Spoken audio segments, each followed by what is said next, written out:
What is up, friends? Hope you're all doing well.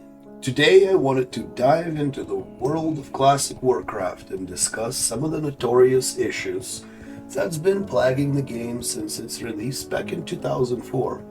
I want to talk about the gold farming bots and their masters. I mean, the whole ecosystem that's been built around selling gold for real life currency.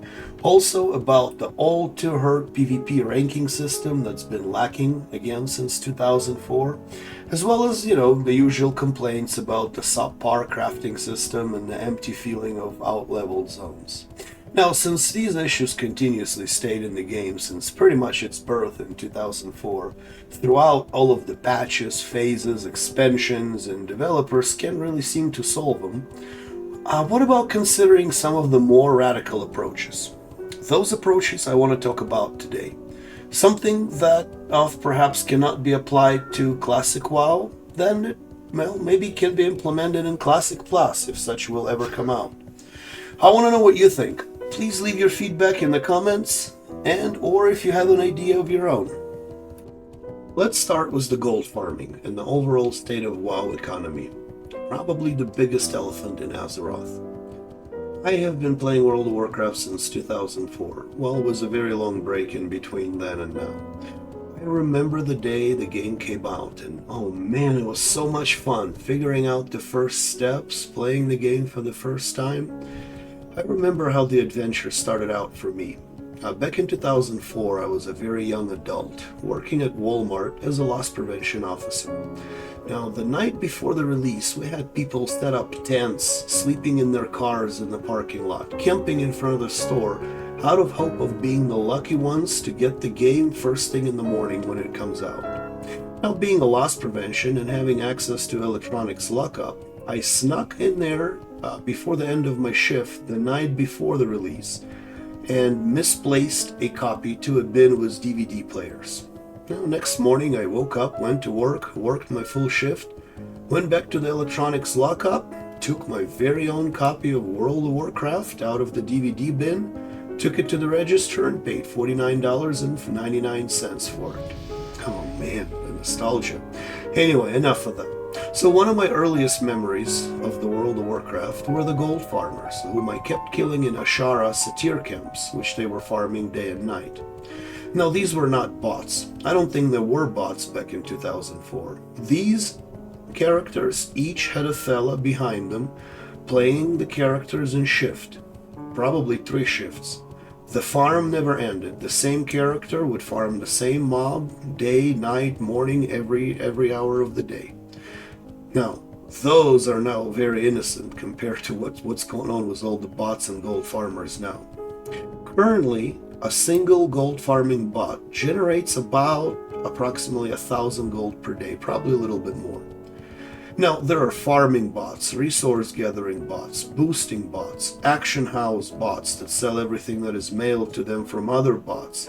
And they're the ones that set up those scam orders in hopes of a hapless player clicking on mystery meat for 600 gold just to sell the gold back to them for the real world currency.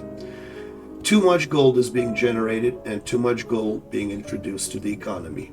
Now, we've all seen or heard of era players having to create multiple bank alts simply because they have more gold than a single character is allowed to hold at once by the game, all while stack of tin ore costs, 100 gold. That is ridiculous. The older the server or the realm is, the higher the inflation. The game's seriously lacking gold sinks. And recently, due to Blizzard's own mishaps, they removed some of the existing ones, like making a boon cost 1 gold instead of 10. Well, you know all this. There's no point of me repeating it all over again. Now, nothing Blizzard does seem to help, so I have a few ideas on how this may be fixed, or at least amended, with a little bit of effort. Now, there are a few simple gold sinks that would improve, but by no means completely fix the inflated economy of Classic WoW. One, for example, is changing the auction house tax. I think every item should have the base tax determined by its vendor value, just like it does now, but also the price for which it is selling. meaning that if you are selling a bronze bar for 1 silver, your tax should only be a few copper. But if you are selling the same bronze bar but for 10 gold, your auction house tax should go up respectively. The other two that I really want to talk about are quite a bit more radical. Now, I stopped playing WoW back in 2006, shortly after Burning Crusade came out. And my next game of choice was EVE Online, which I played religiously for over 17 years. EVE Online has a unique and exemplary in-game economy. There are actually economists that have studied and wrote articles in economic magazines about EVE Online and its economy. But that's not what we're here for. Now, one of the reasons EVE Online's economy is as healthy as it is players' ability to use in-game currency to pay for the services and the game time instead of the real money. Kind of like WoW Token, but it's called Plex. Now, I think introduction of WoW Token to Classic WoW could have a very positive impact on the in-game economy, just like Plex did for EVE Online. It will allow those who want to buy gold for real currency do so, but paying Blizzard instead, undercutting gold farmers and the gold sellers. Also, it will allow those with the gold to pay for the game time or services using their gold instead of money, possibly bringing more players into the game. Suddenly, if players are buying less gold from the farmers or not buying gold from them at all, there will be less or maybe no gold farmers, as they won't have as many or no customers to sell to. What do you think? Let me know in the comments. What are your thoughts and ideas? Now, in addition to that, or separately from that, JDKP can be used as a gold sink also. Now, I know, it's a very controversial topic, but the player base is almost evenly split between those who support and those who oppose JDKP. Me personally, I don't know. I returned to WoW after almost a 20-year break, and while I know what JDKP is, I have never ran a single JDKP raid, never participated in one, so I cannot have a own personal opinion of whether it's good or bad. Now,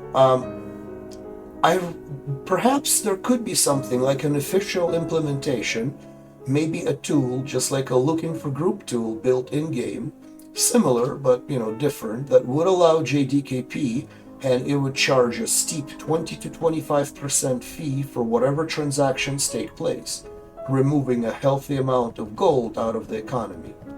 I know this may be too far-fetched for the existing version of Classic, but what about Classic Plus? What do you think? Next thing that has generated plenty of waves in the past is the PvP ranking system. It has been extremely grindy, immensely time-consuming, often boring, and disrespectful of one's time. It is also quite meaningless in terms of determining who is the better PvP player. Is it the Grand Marshal who AFK'd in 1000 AV games per week for 10 weeks? Or is it the World PvPer who is not able to hit rank 7 due to honor decay? Now, the decay has been removed, I know that, which now it allows pretty much anyone and everyone to hit rank 14. All it is now is a trade agreement between you and the game. You provide a couple hundred hours of your precious life, and the game trades that for rank 14 access to the gear. That's a pretty shitty arrangement to me, if you ask. There's also very little to none risk versus reward in WoW PvP. There is not a reward for killing another player, and there is no consequence to dying to another player, short of a walk from the graveyard to your body. Now, what if ranking system could be based on win versus loss?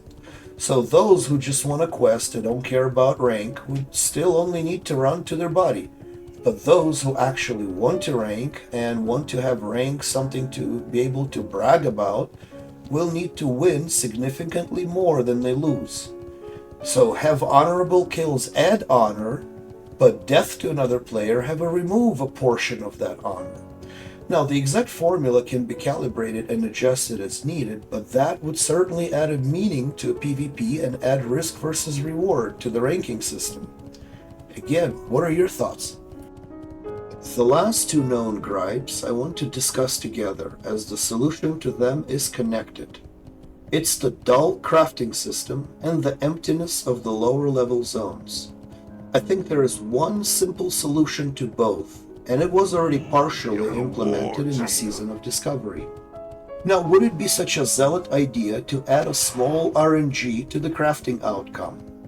For example, if you craft the chest armor, it has a chance of having maybe 50 to, 60 armor variants, a chance of 2 to 3 stats variants, and a very small chance of turning out of an improved quality. As in recipes for the green armor, but it has like a 0.5% chance of turning out as blue armor with respectively better stats. Now that will encourage repeated crafting and will make people craft more and more items in hopes of getting that perfect outcome. In addition, don't just require materials from the equivalent level zones, but make players go out and collect lower level materials as well. Or buy them.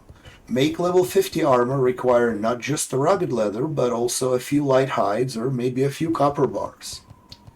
Lastly, and this is my earlier mention of Season of Discovery, double down on Wayland supply crates. I thought Wayland supply crates were the best and the smartest idea of SOD. They create demand for otherwise useless crafted items, and also make players wander into other zones, travel the world in search of supplies or, raw materials. Now, Wayland crates must have a meaningful reward. Perhaps some rep with one of the factions and something else, maybe even a unique reward that can only be obtained from turning those crates in. Boy, I can already feel the flame coming from the conservative crowd. Don't touch classic WoW! But I don't know. I mean, if we were to think outside the box about how can we improve on some of the known issues, are those ideas really worse than the problems they may fix? Give it a thought, and thanks for listening to my bizarrity.